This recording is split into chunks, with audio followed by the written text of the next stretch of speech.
Quelle sera la fin de ta vie ici-bas? Pour l'avoir vécu et le compte que tu rendras, seras-tu donc récompensé ou condamné?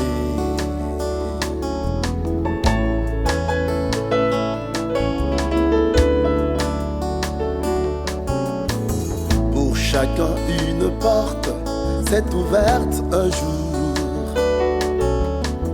Nous sommes venus au monde pour un bref séjour, au cours duquel de chemins nous sont proposés. Amis téléspectateurs de la radio-télé Canal de Vie, bonsoir. Tout le plaisir est pour nous de vous avoir très nombreux dans cette tranche d'émission à Bible ouverte. Et surtout vous aussi qui allez nous suivre sur notre plateforme YouTube à Bible ouverte. Que mon Dieu vous bénisse abondamment. Nous disons merci à Bonnie Verdict Béa qui est là en train de nous réaliser ce soir, ainsi que Moïse Kaloulois qui ont accepté à ce que nous puissions passer dans cette tranche d'émission à Bible ouverte. En ce jour, nous avons le privilège d'être reçus dans ces beaux cadres par un homme de Dieu bien. Il s'agit du docteur Luc Corban Mouteba. Il est responsable de la communauté Sémi, où il y a une église de Kamalondo et l'église du Golfe. C'est avec lui que nous aurons à décortiquer sur ce sujet, le salut. Bonsoir, docteur Luc. Bonsoir, bien-aimés frères, bienvenue. Bonsoir à toute l'équipe technique et bonsoir à tous ceux qui vont avoir l'occasion de nous suivre. Merci, en tout cas, merci d'avoir répondu à cette invitation. Malgré vos multiples occupations, nous sommes là pour que vous puissiez édifier le peuple de Dieu. Pasteur, lorsque vous avez reçu cette invitation, qu'avez-vous pensé concernant le thème qui a été donné sur le salut? La principale motivation d'un homme de Dieu, c'est avoir une opportunité pour pouvoir partager la pensée de Dieu. Et lorsque j'ai reçu l'invitation, je me suis senti béni. Et c'est un privilège pour nous de partager ce que le Seigneur nous a donné. Merci. Merci, pasteur. Amis téléspectateurs, je crois que vous serez richement bénis à travers cette émission. Et sans pour autant tarder, nous voulons un peu, pasteur, que vous puissiez nous parler du salut. Qu'est-ce que signifie le salut? Merci beaucoup pour la question concernant le salut. Donnez-moi le temps pour pouvoir un peu m'étendre. C'est à Bible ouverte, vous avez le temps. Oui, alors le salut, c'est l'un des thèmes principaux de la Bible, parce que c'est la mission principale pour laquelle Jésus-Christ est venu dans ce monde et pour laquelle Jésus-Christ est mort. Jésus-Christ est venu, il dit, je suis venu, c'est pour sauver. Alors il faut que nous puissions comprendre la signification du terme salut. Avant que j'établisse la définition du concept salut, il sied que nous puissions comprendre d'abord que toutes les fois qu'on aura la Bible et qu'on voudra définir les concepts, nous pouvons définir les concepts bibliques de 3 ou de 4 manières. D'abord, en nous référant au dictionnaire profane. Et deuxièmement, on peut définir un concept biblique par les langues originales. Donc, on a écrit la Bible en hébreu et en grec. Il y a aujourd'hui nos langues françaises ou swahili ou nos langues bantoues n'ont pas assez de diversité de mots. Je donne par exemple un exemple, le mot enfant en français, chez les Grecs, ils ont techno, technion, pédos, oios. Tout ça c'est enfant, mais de différentes manières. Il y a par exemple le terme amour. Chez les Grecs, il y a agapao, philéo, eros, ainsi de suite. Donc, mais en français, nous avons amour. Et la troisième manière de pouvoir comprendre la Bible, c'est la Bible s'interprète ou se définit elle-même. Par exemple, du point de vue dictionnaire, on peut dire qu'est-ce que l'évangile? L'évangile, c'est la bonne nouvelle. Mais la Bible dit dans 1 Corinthiens chapitre 1er que l'évangile, c'est la puissance de Dieu. Vous comprenez? Dieu définit les concepts par la Bible elle-même. Par exemple, on dit la grâce, par les dictionnaires, on peut dire la grâce, c'est une faveur imméritée de Dieu. Mais la même Bible définit la grâce, c'est une source de salut pour tous les hommes. C'est pareil avec le concept salut. Le salut, chez les Grecs, il y a deux termes qu'on appelle soteria et sozo. Le concept soteria revêt le sens de préserver quelqu'un, de tirer quelqu'un d'un danger. C'est-à-dire, quand on dit que celui-là est sauvé, il y avait un danger préalable et on les tire de ce danger-là. Alors, les soteria, c'est un danger du point de vue spirituel, ça touche l'intérieur, mais les sozo, c'est sauver, mais du point de vue physique.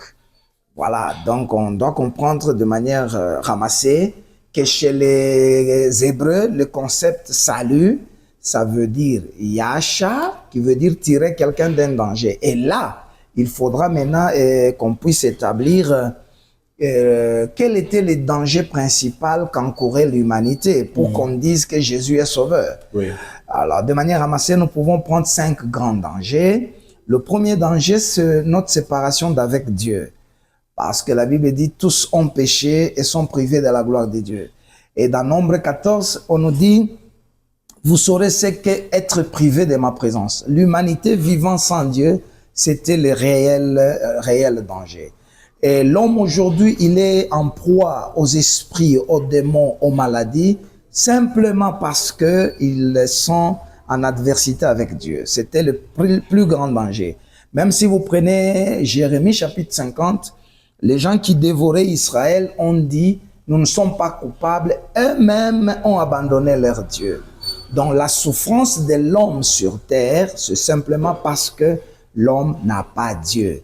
Alors Jésus-Christ comme sauveur, il est venu rétablir cette relation avec notre Dieu. Et là, nous allons dire, l'homme a été sauvé parce que Dieu l'a tiré de ces dangers-là.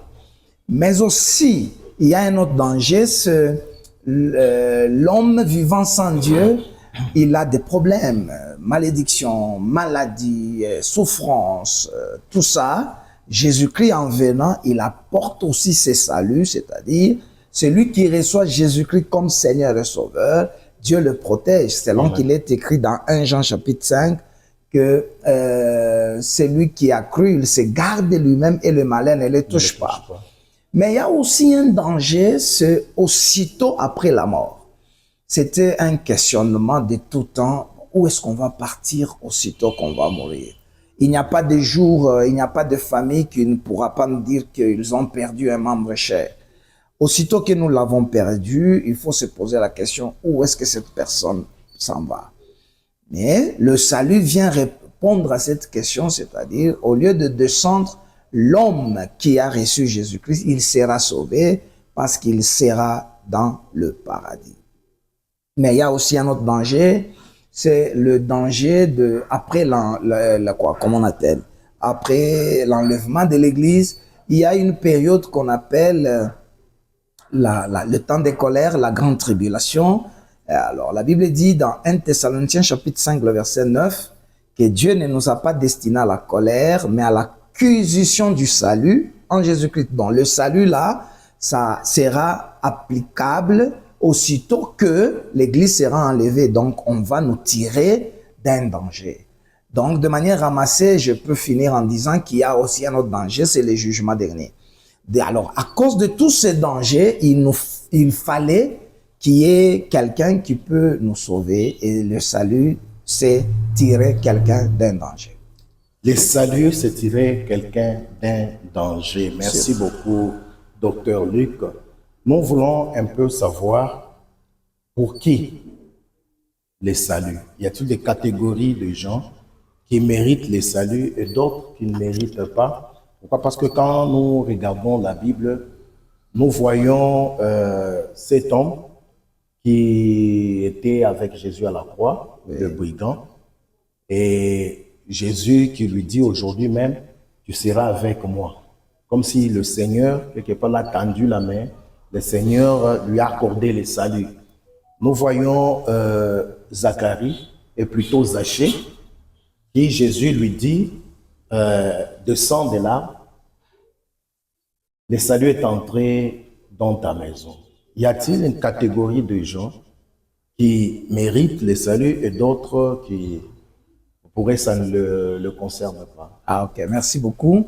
Dans la définition, je prends un peu un recul. Dans la définition, le salut, c'est aussi une dispensation. Parce qu'il y avait la dispensation de la loi, il y a la dispensation de la grâce apportant le salut. Alors, dans cette dispensation, le salut qui y est déjà acquis, nous l'avons. Le salut, nous devons le conquérir. Et le salut est à venir, nous devons l'avoir. C'est là où, quand moi j'enseigne sur le salut, je parle du salut moral, du salut charismatique et du salut eschatologique. C'est-à-dire, aussitôt qu'on croit en Jésus-Christ, on est déjà sauvé. Amen. C'est déjà fait. Même si je suis en lambeau, même si je suis malade, même si je suis pauvre, aussitôt que je reçois Jésus-Christ, je suis déjà sauvé. Mais ce même salut doit être exploité. C'est pourquoi on dit travailler à votre salut. Il y a, quand Dieu regarde, il voit, par la foi, celui-là est sauvé. Mais nous, les hommes, nous devons aussi attester qu'on est sauvé. Pour Dieu, c'est la foi. Pour nous, c'est par les œuvres. C'est-à-dire, quand quelqu'un, il se dit chrétien, mais il ment, on dit, ah, comme Christ a dit, donc, le salut est toujours attaché aux œuvres pour nous, les hommes. Alors, pour qui le salut, contrairement à la loi était réservée à Israël seul, mais le salut est étendu à tout homme, peu importe sa race, peu importe sa tribu. Apocalypse chapitre 5, le verset 9, on dit, tu as racheté les gens de toute langue, de toute tribu. Donc, le salut est maintenant dans quiconque croit. Amen. Le salut est réservé à quiconque croit parce que le voile qui cachait l'accès auprès de Dieu a déjà été déchiré. Donc, le salut ne concerne pas les justes, le salut concerne le pécheur. Et l'apôtre Paul dit dans 1 Timothée chapitre 1, Jésus-Christ est venu sauver le pécheur dont moi je suis le premier. Donc, le salut concerne tout le monde, peu importe son âge, peu importe son statut social. C'est sans discrimination. Ouais. Le salut concerne tout le monde. Ouais. Et qui donne alors le salut? Pourquoi je pose cette question? Ouais. Il y a un jour quelqu'un qui demandait, une femme qui demandait à son mari, est-ce que réellement sommes-nous dans le véritable? Est-ce qu'avons-nous le salut? Parce qu'il y a ceux-là qui confessent certains noms, ne sont pas là pour faire la publicité ou citer le nom de certains ici à la télé. Il y a beaucoup de confessions. Il y a des gens qui pensent que le salut est dans tel, le salut est dans tel autre nom. En tant qu'enfant de Dieu, en la lumière de la parole de Dieu, qui donne le salut? Merci beaucoup, ça c'est fondamental. Qui donne le salut? On ne part pas par quatre chemins, c'est Dieu. Dieu est l'auteur du salut. Selon Hébreux chapitre 5, le verset 9, il est l'auteur du salut. Il est l'auteur du salut. Hébreux chapitre 5, Dieu est l'auteur du salut. Hébreux chapitre 5, le verset 9.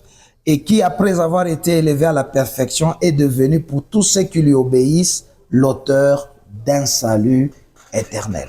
Donc, le salut n'est donné que par Dieu. Là, c'est le salut de l'âme. Je voudrais insister.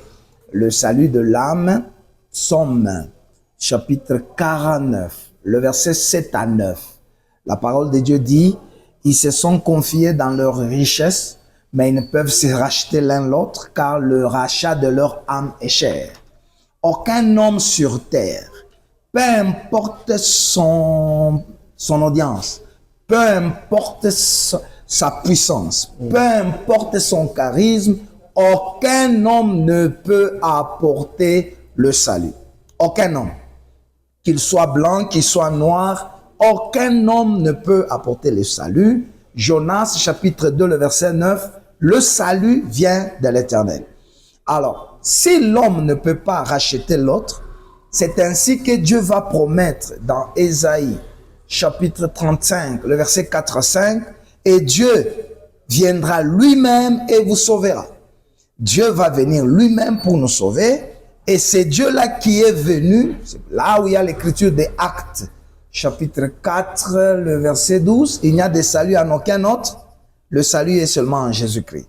Donc, qui apporte le salut? Le salut de l'âme, qui consiste à nous tirer de la mort, qui consiste à nous sauver du fait éternel, c'est seulement Jésus-Christ qui l'apporte. Mais l'autre salut, Dieu va maintenant utiliser des instruments. Dieu va utiliser les instruments.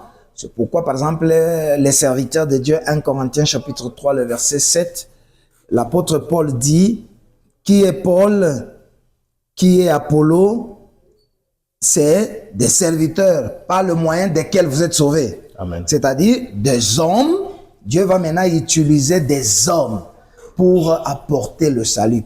Eux ne sont pas auteurs du salut, eux deviennent des instruments du salut. Donc, Dieu, pour ce salut-là, il va utiliser des hommes, Dieu va utiliser la parole. C'est pourquoi Paul va dire dans 1 Corinthiens chapitre 15, le verset 1 à 5, l'évangile que je vous ai apporté, que vous avez cru, dans lequel vous avez persévéré, vous êtes sauvés par cet évangile si vous le retenez tel que je vous l'ai annoncé. Amen. Donc, la parole, les hommes de Dieu, la prière, l'enseignement deviennent des instruments du salut. C'est pourquoi il n'y a aucun prophète auteur du salut. Il n'y a aucune religion, parce qu'il y a des gens qui enseignent, aussitôt que tu piétines ici, tu es sauvé. Non.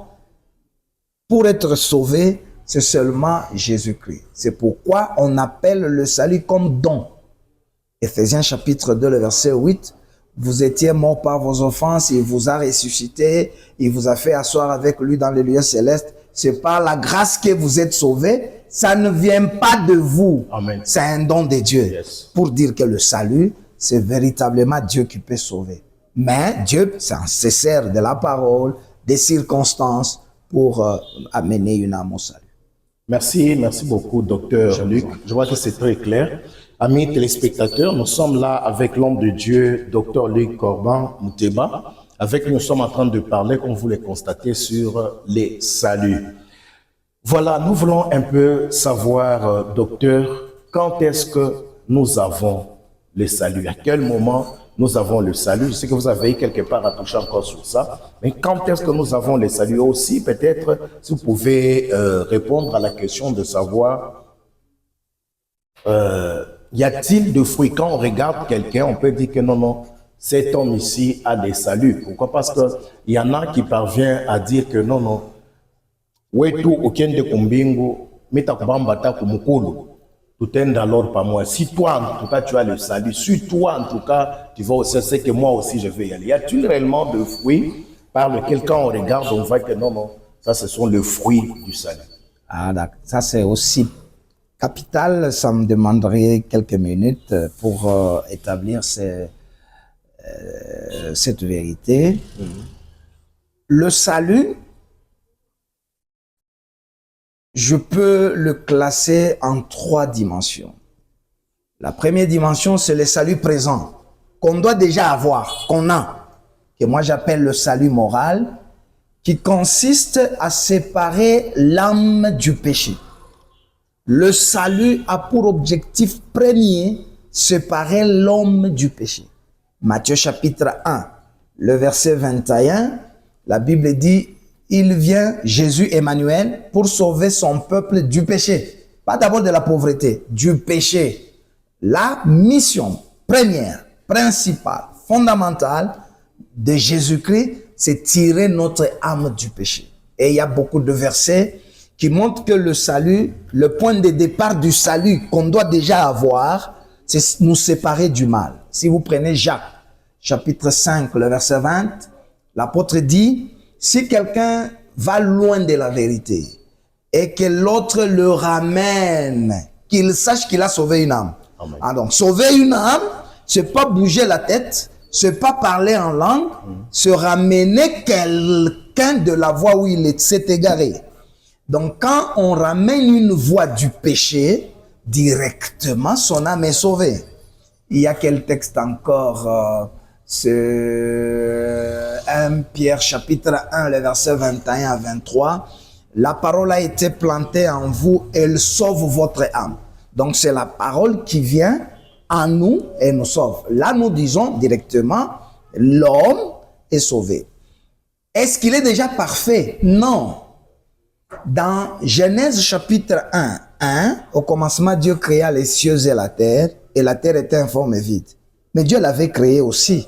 Cette terre, Dieu l'a créée. Il y a eu quelque chose qui se serait passé pour que la terre devienne informe et vide. Et il y avait les ténèbres à la surface de l'abîme. Dieu n'a pas abandonné sa terre comme ça. Plus tard, Dieu va revenir pour chasser les ténèbres. Dieu revient, il chasse d'abord les ténèbres, mais la terre reste toujours informe et vide. C'est pourquoi, au verset 3, et Dieu dit que la lumière soit. L'apôtre Paul, comprenant la prophétie, il dit, de la même manière que Dieu a dit que la lumière soit, a fait briller la lumière dans nos cœurs par la connaissance de Jésus-Christ. C'est-à-dire, la terre qui était informe et vide, en réalité, c'est vous bienvenue, c'est moi, Luc, c'est papa, c'est quiconque qui nous écoute. Mais maintenant, Dieu va passer après, à un moment, chacun a son temps, Dieu va donner la lumière. L'homme a maintenant la connaissance de son état perdu. Amen. Tout commence par là. L'homme a la connaissance du mal et du bien, et Dieu vient maintenant lui donner la force. Après, au moyen des enseignements, l'homme sera maintenant affermi, il aura le temps de prière, il aura la discipline et il commence à grandir dans le Seigneur. Il n'est pas dit que tout celui qui ment, il n'est pas sauvé. Non. Il y a, si vous prenez par exemple, je prends quel texte? Colossiens chapitre 3. L'apôtre Paul, il dit, vous êtes ressuscité avec Christ. C'est ce qu'il dit. Cherchez les choses d'en haut ou... Christ. Ah, voilà. Écoute maintenant. Il différencie le péché au verset 5. Parce que Christ, vous êtes ressuscité avec lui. Il dit, faites donc mourir. Donc c'est un combat permanent. Nous sommes ressuscités. C'est ce qu'il dit. Si donc vous êtes ressuscité avec Christ au verset 1er, cherchez les choses d'en haut. Il dit, affectionnez-vous aux choses d'en haut. Donc, c'est une discipline. J'ai reçu le Seigneur, j'ai des choses à travailler. C'est comme un enfant, il est né, il n'a pas les dents, il n'a pas la barbe, oui, mais il est quand même vivant. Après 10 ans, il y a des choses qui vont apparaître. C'est aussi pareil. Le salut moral qui consiste à nous séparer d'abord du mal, mal comme incrédulité, mal comme endurcissement, et l'homme va commencer maintenant à apprendre. C'est pourquoi on arrive au verset 5. Faites donc mourir, c'est dans notre discipline. Faites donc mourir les membres qui sont sur la terre. Il dit l'impudicité, l'impureté, le passion, le mauvais désir, la cupidité qui est une idolâtrie. C'est à cause de ces choses. Et il dit, parmi lesquels vous marchiez, vous voyez, c'est ressuscité. Ce genre de péché, il y a une catégorie de péchés qui ne peuvent pas apparaître comme d'habitude dans la vie d'un homme sauvé. Amen. C'est pourquoi l'un des signes qui va même attester qu'on est enfant de Dieu, 1 Jean 3, 9 à 10, c'est pratiquer le péché. Le péché devient une pratique, une vie courante. Mais il dit, verset 8, il y a des choses, vous marchez dans ces péchés, mais maintenant, renoncez d'abord à toutes ces choses, à la colère, à l'animosité, à la méchanceté. Donc pour dire, le salut acquis, c'est le salut moral qui consiste à nous séparer du mal et du péché. Amen. Ensuite, quand on s'applique le salut moral, nous enrôle à un salut que j'appelle charismatique, qui consiste à nous enrôler à l'héritage du salut. la joie du salut. Il y a beaucoup de gens qui sont dans l'église, mais qui n'ont jamais la joie du salut.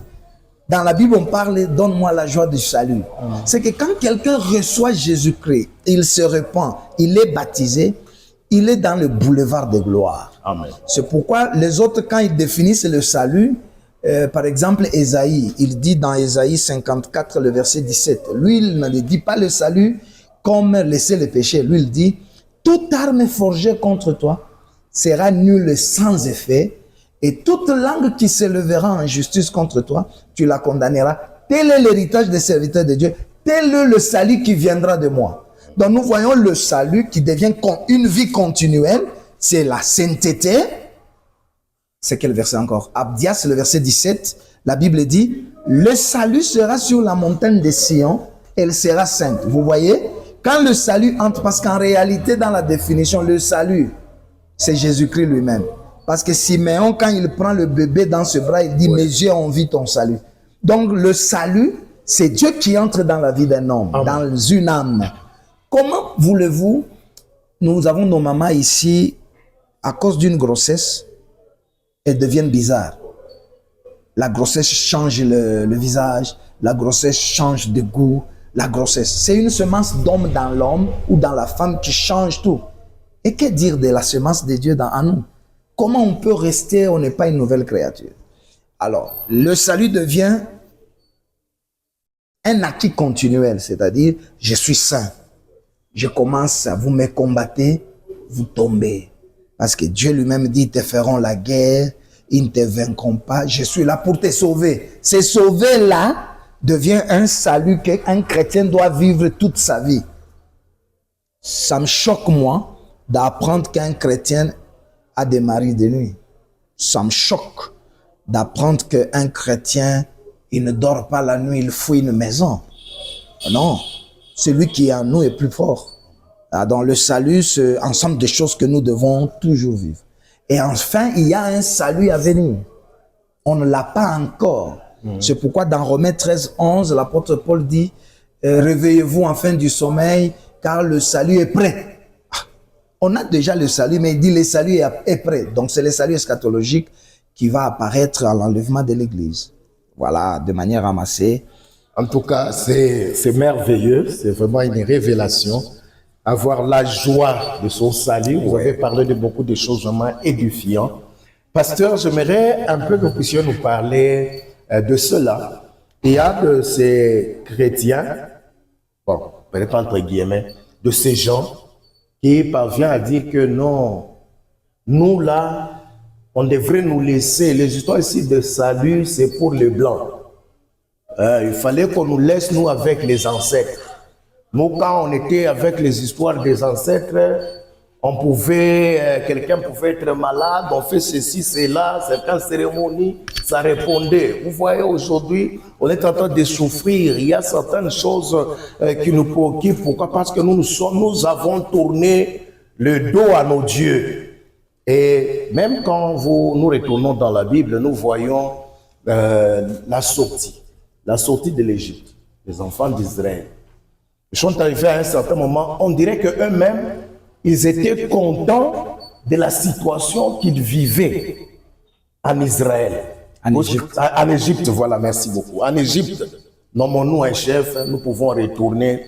Oh, toi, Moïse, il y a des tomates, il y a des concombres qui nous manquent, ceci, cela. On dirait qu'ils étaient vraiment contents. Ma question maintenant, pourquoi? Pourquoi le salut? Si on doit parler à ces gens-là, si on remettait cette foule de gens qui se sont donné un chef pour que vous puissiez leur donner une exhortation, qu'ils ne puissent plus retourner en Égypte, ces gens-là qui pensent qu'il y a encore des raccourcis pour avoir le salut. Et ce sont les histoires de blancs. Pourquoi le salut? On reconnaît à tout homme la liberté de religion et de choix. Il y a d'abord ceux qui sont dans ce qu'ils appellent les mouvements spiritualistes, les naturothérapeutes, ils veulent à tout moment rentrer dans... C'est une nostalgie. Je peux répondre aux uns et aux autres que La civilisation a commencé par l'Égypte, c'est vrai. Et la civilisation a muté. Il y a eu des transitions. Aujourd'hui, nous sommes à une autre civilisation. Ils veulent ignorer que nous avons nos pygmées ici. Si vous allez là où ils sont plus avancés dans cette sensibilité avec la nature. Mais pour quelle fin? Pour quelle fin? C'est peut-être celui qui n'a jamais été avec les pygmées. Les pygmées, ils peuvent te dire que demain il y aura ça et ça arrive. Ils peuvent te dire ça et puis ça arrive. Mais ils ont inventé quoi? Tout peuple, il n'y a pas de fainéant. Tout. Il y a une civilisation qui est partie d'un point et qui transite. Un autre prend à partir de là. Les Européens ont fait ce qu'ils ont fait. Aujourd'hui, les Chinois, partant ce qu'ils ont fait, et ils sont devenus ce qu'ils sont devenus.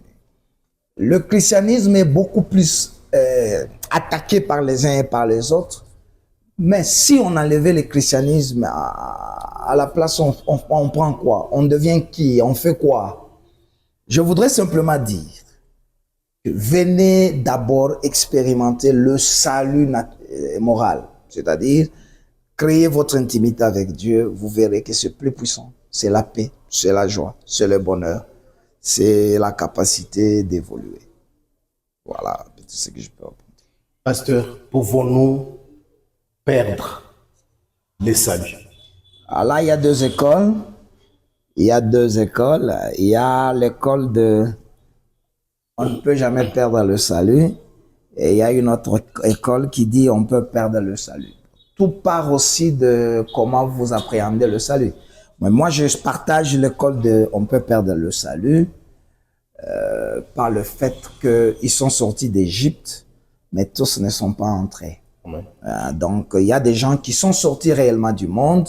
Ils ont fait un trajet comme Orpa, qui sort aussi de Babylone, de Moab. Et puis, elle a marché. Elle arrive à un moment, elle va se fatiguer pour rentrer. Ce n'est pas pour rien que la Bible dit, celui qui va persévérer jusqu'à la fin sera sauvé. Dans mon entendement, le salut ne consiste pas seulement à commencer, mais à achever ce travail. C'est pourquoi on dit, soyez fidèles jusqu'à la mort. Amen. Donc, nous avons cru, malgré le déboire, malgré les faiblesses, malgré que ça ne sera pas rose.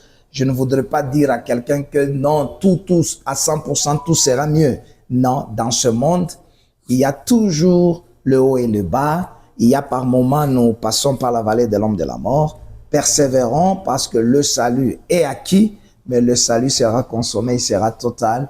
Alors, pour toute infidélité, pour tout changement des principes bibliques, on peut, parce que il y a un jour, Moïse dit à Dieu, efface-moi de ton livre. Donc, on peut effacer les noms dans un livre. Et Dieu dit, Dieu lui-même dit, non, j'efface ceux qui pêchent. Donc, ceux qui pêchent, Dieu peut effacer leurs noms. Donc, moi, je crois que ils étaient chrétiens, 1 Jean 2, 18. Ils étaient avec nous, mais ils ne sont plus avec nous. C'est pour dire que tous ne sont pas chrétiens. Il y a des gens qui sont dans les églises, qui prêchent déjà, mais ils seront séduits. C'est pourquoi il y a l'apostasie. Il y a des gens qui peuvent malheureusement perdre leur salut. Voilà, amis téléspectateurs, je vous rappelle que nous sommes en train de parler sur les saluts dans notre tranche d'émission à Bible ouverte avec l'homme de Dieu, le docteur Luc Corban Mouteba.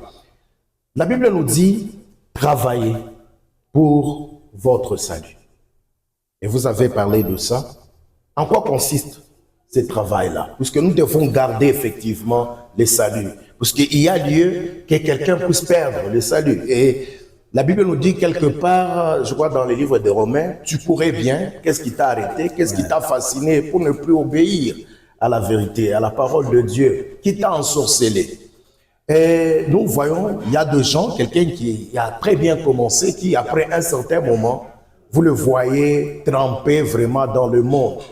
Au lieu que le monde puisse commencer à être enseigné par lui, mais c'est lui qui pousse même le monde dans le mal. Travail pour votre propre salut, en quoi consiste ce travail? Qu'est-ce que nous pouvons faire pour garder? Il y a la part de Dieu et il y a la part du bénéficiaire du salut. Par exemple, par rapport au salut moral, c'est Dieu qui nous envoie toujours dans l'église parce que la Bible dit Dieu a ajouté à l'église. Je prie pour ceux-là qui nous écoutent que Dieu vous conduise dans une bonne église. De la même manière que la famille influence l'éducation des enfants. Amen. Les enfants ne sont pas négatés comme certains philosophes essayaient de le dire que l'enfant est né bon, mais c'est la société qui les rend mauvais. C'est vrai. Mais l'enfant comme un grain qui tombe dans une famille ou tout homme entrant dans une église, vous entrez dans une église d'un pasteur ivrogne, polygame, prostitué, mondain. Il va colorer votre salut de cette manière-là. Il va vous dire, non, ça fait quoi? Et vous verrez que l'arbre ne tombe que du côté où il est penché. Mais ma prière est que Dieu vous conduise dans une bonne église où je connais une sœur qui vient d'un monde où il y a beaucoup d'aventures. Il pensait entrer dans une église et le premier jour, il a reçu des prophéties. Et quelques jours après, le même pasteur va être derrière cette femme. Le même pasteur va lui dire, non, c'est comme ça qu'on vit. Tu nous donnes des révélations de voisins. Nous allons aller les prophétiser pour avoir un peu d'argent.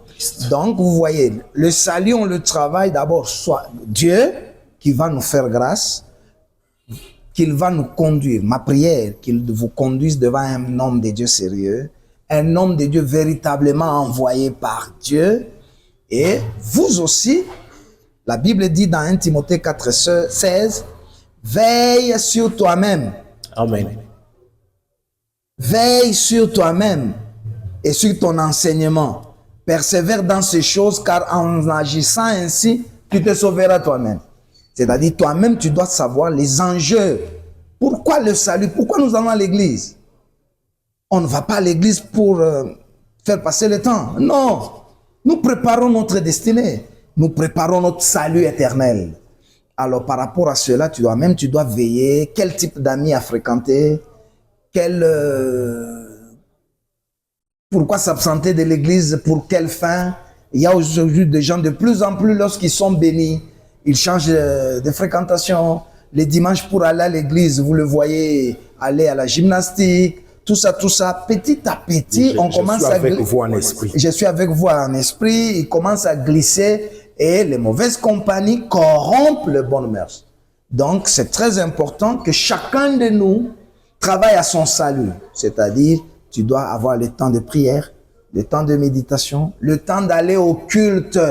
Parce que le baptême du Saint-Esprit, on l'a déjà reçu une fois, mais le remplissage, c'est chaque jour. Amen. La régénération, c'est pourquoi Adam devait manger l'arbre de vie pour vivre éternellement. Donc, on a la vie éternelle. Même moi, aussitôt après cette émission, je peux avoir une nouvelle, je commence à murmurer. Aussitôt que moi, je n'ai pas la plénitude, donc toute la plénitude de Dieu, non. Je suis homme. Par moment, je réfléchis à l'argent. Il y a que Dieu qui a reçu l'onction sans mesure. Oui, par moment, je réfléchis femme. Par moment, je réfléchis mes enfants. Et aussitôt après, je peux avoir une mauvaise nouvelle. Je n'ai même pas le goût de prier ou d'aller à l'église. Mais il faut toujours avoir quelqu'un à côté qui nous aide, qui nous pousse dans de bonnes voies. Tout homme est, ce qu'on appelle en philosophie, nous avons la finitude. Hein. Tout homme est attaché à la terre. Vous allez voir, une bonne émission comme ça ne sera pas suivie à millions. Mais si à la minute ici on enlève notre chemise, on essaie de se bagarrer, ça sera suivi. L'homme est attaché à la folie. C'est pourquoi Psaume 116 dit, délivre mon âme de la mort. Amen. Dans chaque âme il y a la mort. Dans chaque âme il y a de bêtises. C'est pourquoi les émissions à caractère X sont suivies. Les émissions violentes sont suivies. Les bêtises sont suivies. Mais la spiritualité, elle est en haut. Il faut se tendre vers celle-là. Alors il faut mettre beaucoup d'efforts. C'est pourquoi la Bible dit, à votre salut, à la foi, faites tous vos efforts. De Pierre 1, je pense 3 à 10. Faites tous vos efforts pour joindre à la foi, la vertu, à la vertu. Tout ça. Ainsi, l'entrée dans le royaume vous sera. Donc, c'est le travail de nous tous. Ce n'est pas que le pasteur. Le pasteur, certes, a ce travail de toujours nous chercher, nous rappeler, prêcher. Chaque dimanche, il faut aussi que l'Église évite de parler toujours bénédiction, tout ça. Il faut rappeler que le péché, Amen. C'est la ruine de l'âme. Amen. En tout cas, merci beaucoup, docteur Luc. C'est un plaisir. Nous tendons petit à petit vers la fin. Beaucoup à dire, mais nous devons fléchir aussi devant le temps des canaux de vie. Docteur, quelle lecture faites-vous face au salut, surtout pendant ce temps ou dans cette église du temps de la fin? Très pertinente émission, tout le plaisir est pour moi. Le Seigneur va nous donner encore des occasions pour essayer tant soit peu de partager la pensée de Dieu. Amen. Dans cette émission, je voudrais interpeller les acteurs spirituels à qui Dieu a donné la responsabilité de réveiller le peuple. Et certes, chaque église a un style d'enseignement. Il y a par exemple les églises catholiques ont une particularité à donner des enseignements tropologiques, c'est-à-dire moral. Tout le temps, mapendo, salama, umoja. Un chrétien ne peut pas se comporter comme ça. Les églises évangéliques sont venues avec les enseignements évangéliques au Kovo, le salut. Les églises pentecôtistes sont venues arrivent avec le message du Saint-Esprit. Tout, c'est le Saint-Esprit. Les églises de réveil, c'est bien. Ils nous ont apporté la prospérité, ce que sur terre nous pouvons bien nous habiller, mais on a quand même oublié l'essentiel. C'est le salut de l'âme. La Bible dit, je souhaite que tu prospères à tous égards, comme prospère l'état de ton âme. Alors, pour que l'âme la prospère, c'est le type d'enseignement qu'on donne. Notre âme a besoin, parce que la Bible dit dans Proverbe, la folie est attachée au cœur de l'enfant. C'est un peu la discipline. Cette discipline, ce n'est pas seulement fouet physique, mais un type d'enseignement qu'on donne, qu'on rappelle aux enfants de Dieu. Nous oublions l'essentiel. Alors à ceux-là, mon message est celui-là, que Dieu nous revête encore un peu plus de puissance, un peu plus de responsabilité pour que nous puissions bien nourrir les enfants de Dieu. Mais aux chrétiens, comme nous tous, partant, les révérends, et nous sommes tous des chrétiens, travaillons sur notre salut. Je sais qu'il y a certains qui ont vu le bonheur, d'autres passent par des moments difficiles. Ils sont même au point d'abdiquer, d'abandonner.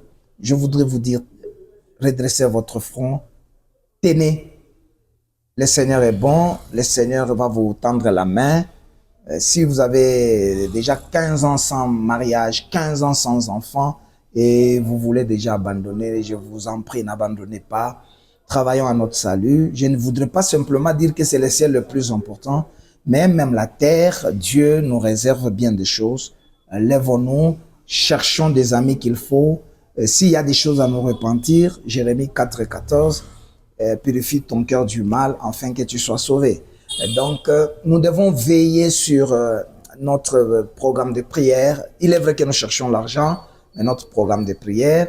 Alors, n'entrez pas dans le mariage que pour le principe de vouloir se venger ou parce que tu as fait longtemps.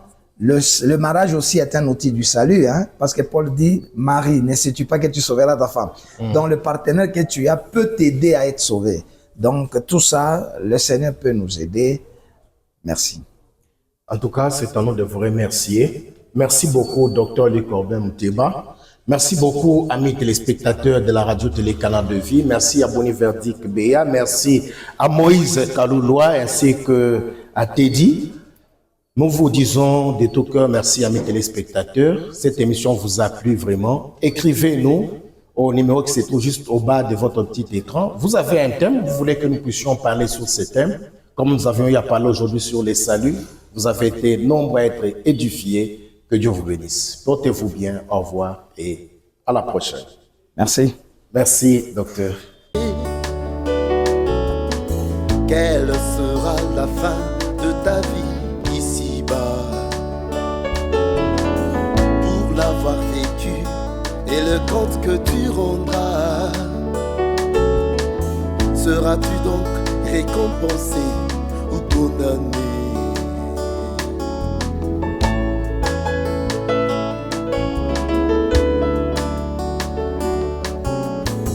Pour chacun une porte s'est ouverte un jour.